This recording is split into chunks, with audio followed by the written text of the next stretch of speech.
Je me dis que l'amour c'est surcoté.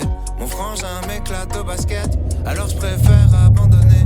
J'ai 15 ans, je regarde Kids en boucle. Je traîne avec des gars comme Casper. Mon père est sévère avec moi, donc je le répercute sur mon frère.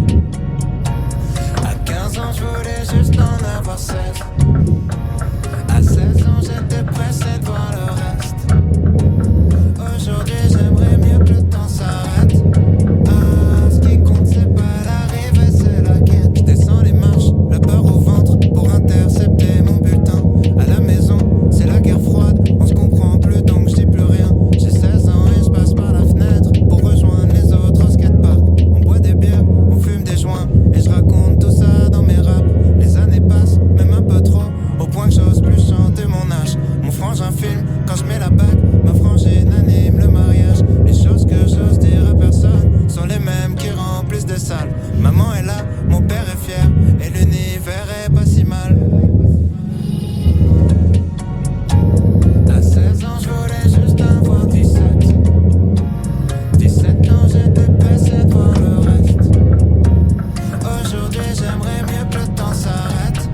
Ah, ce qui compte, c'est pas l'arrivée, c'est la quête. À 5 ans, je voulais juste en avoir 7. À 7 ans, j'étais pressé de voir le reste. Aujourd'hui, j'aimerais mieux que le temps s'arrête. Ah, ce qui compte, c'est pas l'arrivée, c'est la quête.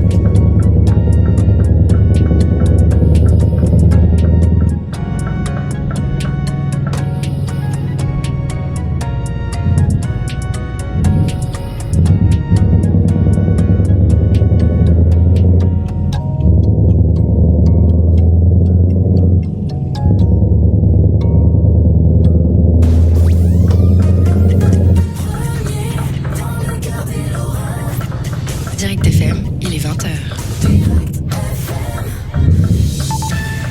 Bonsoir à tous. Emmanuel Macron consulte les chefs de parti 2 jours après les législatives. Les représentants du MoDem, du PS, du Rassemblement national ou encore des Républicains ont été reçus aujourd'hui à l'Élysée. Chaque formation va élire les présidents de groupe à l'Assemblée nationale. On sait déjà que Mathilde Panot est réélue à la tête du groupe La France Insoumise.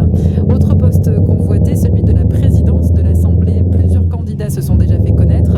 Éric Woerth, réélu député de l'Oise, ancien membre des Républicains.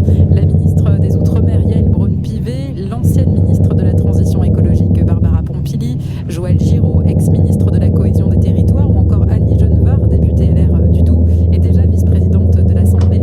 L'élection aura lieu dans une semaine dans l'hémicycle lors d'un vote à bulletin secret de l'ensemble des députés. L'UEFA remet en cause les chiffres du ministère de l'Intérieur, entendus par les sénateurs français dans le cadre de l'enquête sur les débordements lors de la finale de Ligue des Champions. Un dirigeant de l'organisation a évoqué le chiffre de 2600 faux billets présentés au guichet le jour de la rencontre. Gérald Darmanin, lui, affirme qu'il y a eu 35 000 supporters munis de billets falsifiés ou dépourvus de billets. Le Conseil d'État confirme l'interdiction du port du burkini dans les piscines municipales de Grenoble. La plus haute juridiction administrative estime qu'autoriser le burkini revient à satisfaire une revendication de nature religieuse, ce qui porte atteinte au principe de neutralité des services publics. Le ministre de l'Intérieur, Gérald Darmanin, se félicite de cette décision, une victoire pour la laïcité, selon lui. Un deuxième ressortissant américain est décédé au combat en Ukraine, c'est ce que confirme le gouvernement américain, qui appelle ses citoyens à ne pas prendre part au conflit. Un ancien marine avait été tué dans les mêmes circonstances fin avril. Et puis aux mondiaux de natation, nouvelle médaille pour Léon Marchand. Après son titre mondial sur le 400 mètres 4 nages, le Français décroche l'argent sur le 200 mètres papillon. Très bonne soirée à tous. À Metz et partout en Lorraine, on écoute Direct FM. Direct FM, toujours plus de hits en Lorraine.